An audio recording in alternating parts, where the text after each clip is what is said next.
প্রিয় ছাত্রছাত্রীরা, আজকে আমি তোমাদেরকে এই ভিডিওর মাধ্যমে ক্লাস 9-এর জীবনবিজ্ঞানের যে সমস্ত প্রশ্নগুলো দেওয়া হয়েছে তৃতীয় পর্যায়ের মূল্যায়নের জন্য, অর্থাৎ থার্ড সামেটিভের জন্য, স্কুল নম্বর 15, পেজ নম্বর 383, সেখানে বিভাগ ক, খ এবং গ এই তিনটি বিভাগের যে সমস্ত প্রশ্নগুলো আছে সমস্ত প্রশ্নের উত্তর আমরা আলোচনা করবো আজকে এই ভিডিওর মাধ্যমে। তোমরা ভিডিওটা শুরু থেকে শেষ অবধি অবশ্যই দেখবে এবং তোমরা যদি চ্যানেল নতুন হয়ে থাকো অবশ্যই চ্যানেলটাকে সাবস্ক্রাইব করে রাখবে এবং এর আগের যে স্কুলগুলো আছে সেগুলোর প্রশ্নোত্তর আমরা আমাদের যে এখানে প্লেলিস্ট দেওয়া হয়েছে সেই প্লেলিস্ট থেকে তোমরা পেয়ে যাবে, সেখান থেকে তোমরা দেখে নিও এই প্রশ্নোত্তরগুলো। আজকে আমরা এই 15 নম্বর স্কুলের প্রশ্নগুলো আলোচনা করব এবং এই প্রশ্নোত্তরের পিডিএফ তোমরা আমাদের টেলিগ্রাম চ্যানেল থেকে পেয়ে যাবে। ডেসক্রিপশনে আমাদের টেলিগ্রাম চ্যানেলের লিঙ্ক দেওয়া হয়েছে, সেখানে তোমরা যুক্ত হয়ে যাবে, তাহলে পরবর্তীতে পিডিএফগুলো সেখান থেকে তোমরা পেয়ে যাবে।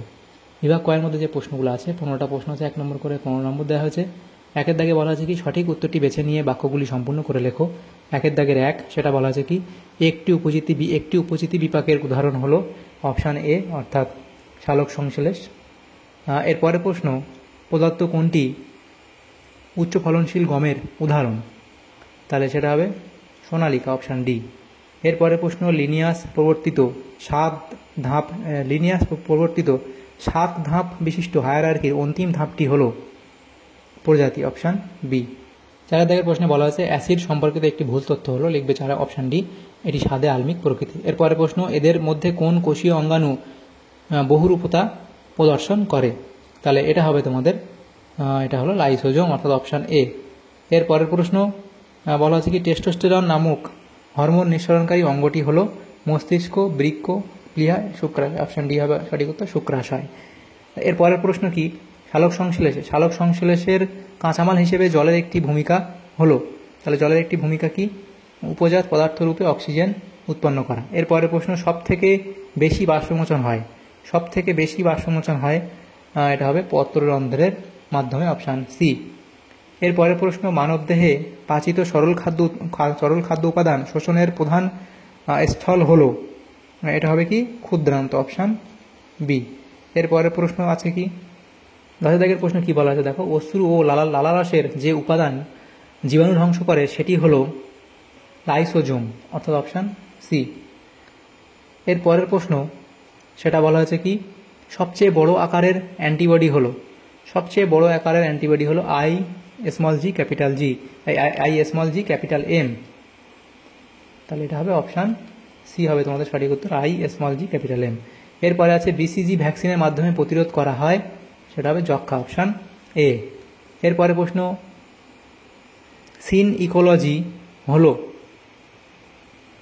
একাধিক প্রজাতির জীবের সঙ্গে পরিবেশের সম্পর্ক, নিম্ন তাপমাত্রায় বসবাসকারী উদ্ভিদদের বলে হেকিস্টোথার্মস।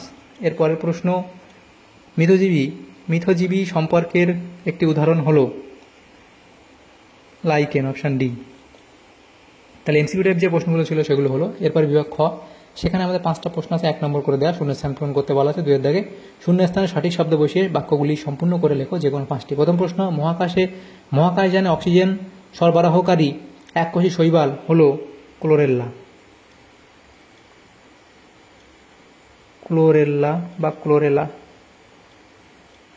এরপরে যে প্রশ্ন সেটা হচ্ছে কি পরবর্তী প্রশ্ন হচ্ছে শূন্যস্থান ড্যাশ মৌলের অভাবে গলগণ্ড রোগ হয়, তাহলে সেটা হচ্ছে আয়োডিন। পরবর্তী প্রশ্ন কি জাইলেম কলার একমাত্র সজীব উপাদান হলো জাইলেম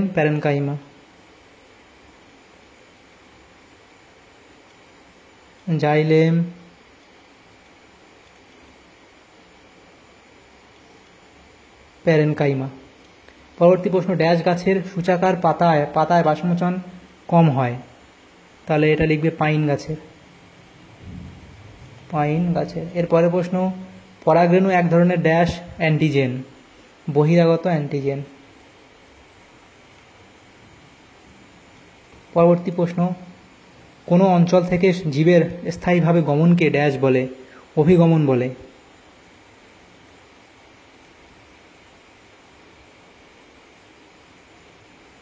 পরবর্তী প্রশ্ন কি 3-এর দাগের নিচের প্রশ্নগুলি সত্য অথবা মিথ্যা হিসেবে নিরূপণ করো।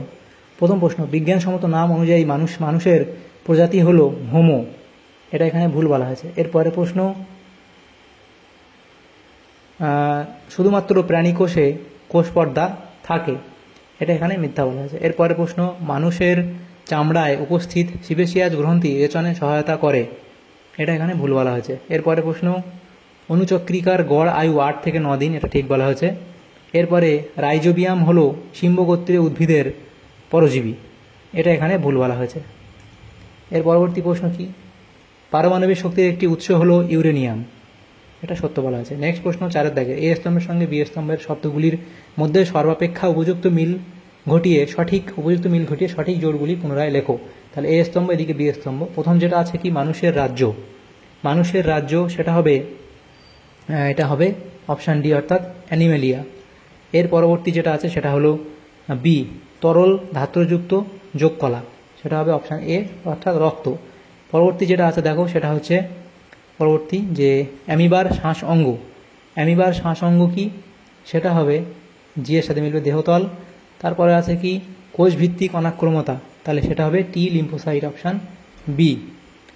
এরপরে আছে দেখো প্রশ্ন, সেটা হচ্ছে এখানে যে খাদ্য শৃঙ্খলের উৎপাদক, তাহলে সেটা হবে অপশান সি অর্থাৎ উদ্ভিদ। তার পরবর্তী যেটা আছে সেটা হলো পুনর্নবীকরণ অযোগ্য শক্তি সম্পদ, সেটা হবে ই অর্থাৎ কয়লা। এভাবে তোমরা মিলিয়ে নেবে এ স্তম্ভ বি স্তম্ভ। এর পরবর্তী যে প্রশ্নগুলো আছে দেখো, সেটা 5 দাগের। সেখানে বলা আছে নিচের প্রশ্নগুলি একটি শব্দ উত্তর দাও, যে কোনো 6টি। তাহলে প্রথম প্রশ্ন, ফান বর্গের একটি উদাহরণ লেখো। তাহলে লিখবে কি ঢেঁকি শাক।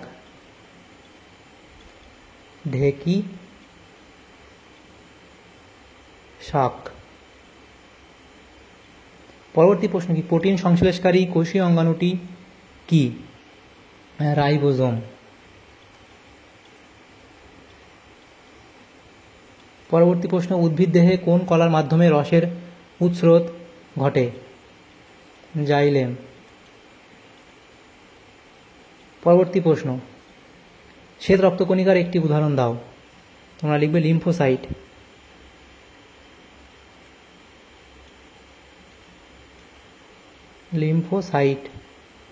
পরবর্তী প্রশ্ন, কোলোস্ট্রামে কোন ধরনের অ্যান্টিবডি পর্যাপ্ত পরিমাণে থাকে, তাহলে সেটা হচ্ছে কি IgA। এরপরে আছে স্ত্রী এডিস মশা কোন রোগের জীবাণু বহন করে, তাহলে লিখবে ডেঙ্গি।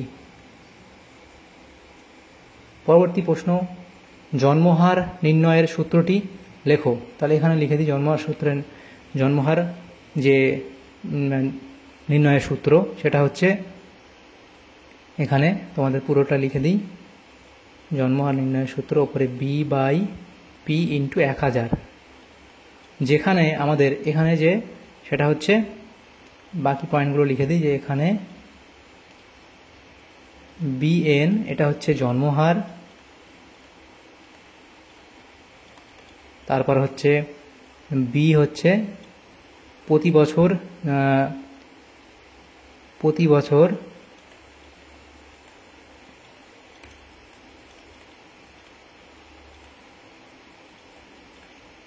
জন্ম নেওয়া শিশুর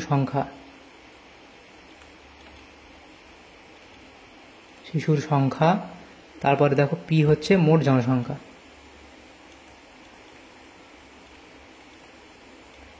তাহলে এগুলো হবে। এর পরবর্তী প্রশ্ন, বাস্তুতন্ত্রের একটি বিয়োজকের উদাহরণ দাও, সেটা হলো ব্যাকটেরিয়া।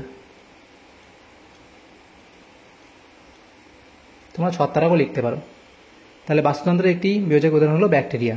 এর পরবর্তী প্রশ্নগুলো কি, বিভাগ গ, সেখানে আমাদের 12টা প্রশ্ন 2 নম্বর করে আছে, 24 নম্বর। তো এখানে টোটাল আমাদের কটা প্রশ্ন আছে, 17টা প্রশ্ন আছে, সেগুলো সব এই 17টা প্রশ্নই আমরা আলোচনা করবো এখানে। প্রথম প্রশ্ন কি, সেটা হলো প্রদত্ত জীবগুলি 5 রাজ্য শ্রেণীবিন্যাস অনুযায়ী কোন রাজ্যের অন্তর্ভুক্ত, একটা ব্যাকটেরিয়া আর একটা কি ইস্ট। তাহলে ব্যাকটেরিয়া হচ্ছে মনেরা, ইস্ট হচ্ছে কি ছত্রাক। এরপরে প্রশ্ন, মজবর্গের কাণ্ড সদৃশ এবং পত্র সদৃশ অংশগুলির নাম লেখো। মোলাস্কা এবং অ্যাকাইনোডার্মাটা পর্বের একটি করে উদাহরণ দাও। এর পরবর্তী প্রশ্ন, একটি করে সম্পৃক্ত এবং অসম্পৃক্ত ফ্যাটি অ্যাসিডের উদাহরণ দাও। তাহলে সম্পৃক্ত এবং অসম্পৃক্ত লিখবে। এর পরবর্তী প্রশ্ন কি, জীবদেহে লিপিডের গুরুত্ব উল্লেখ করো। তাহলে ফ্যাটের গুরুত্ব বা লিপিডের গুরুত্ব, শক্তির উৎস, খাদ্যের সঞ্চয় ভাণ্ডার, তাপ নিরোধক, দ্রাবক, সাংগঠনিক উপাদান, হরমোন ও ভিটামিন সংশ্লেষ। এর পরের প্রশ্ন গলগি বডির কাজ লেখো। তাহলে গলগি বডির এই কাজগুলো লিখবে। এর পরবর্তী প্রশ্ন প্রাণীদেহে কোন কোন কলা ক্ষতিগ্রস্ত হলে প্রদত্ত কাজগুলি ব্যাহত হয়। এটা হচ্ছে কি অঙ্গ প্রত্যঙ্গ সঞ্চালন এবং উদ্দীপনা গ্রহণ ও সাড়া দেওয়া।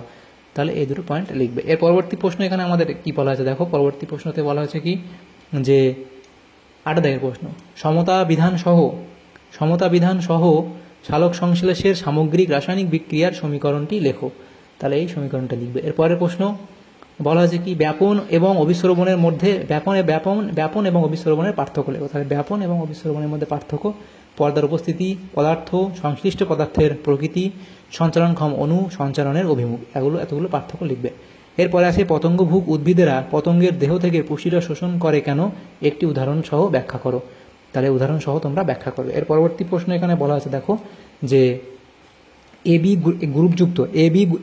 গ্রুপযুক্ত রক্তের কোনো ব্যক্তি কোন কোন রক্তের গ্রুপের ব্যক্তির থেকে রক্ত নিতে পারবে এবং দিতে পারবে। তার রক্ত নিতে পারবে কাদের থেকে, রক্ত নিতে পারবে কাদের থেকে, সেটা দেওয়া আছে, লিখে দেবে। এর পরবর্তী প্রশ্ন এন্ডোজেনাস অ্যান্টিজেন কাকে বলে। যে সমস্ত অ্যান্টিজেন কোষের অভ্যন্তরে কোনো বিপাক ক্রিয়ার ফলে উৎপন্ন হয় বা ব্যাকটেরিয়া ও ভাইরাস কোষকে আক্রমণ করলে উৎপন্ন হয় তাদেরকে এন্ডোজেনাস অ্যান্টিজেন বলে। যেমন স্তন্যপায়ী প্রাণীর হৃৎপিণ্ডে উপস্থিত কার্ডিওলিপিন নামক পদার্থ। এরপরে প্রশ্ন কি স্তন্যপায়ীর হৃৎপিণ্ডে অবস্থিত একটি এন্ডোজেনাস অ্যান্টিজেনের নাম লেখো।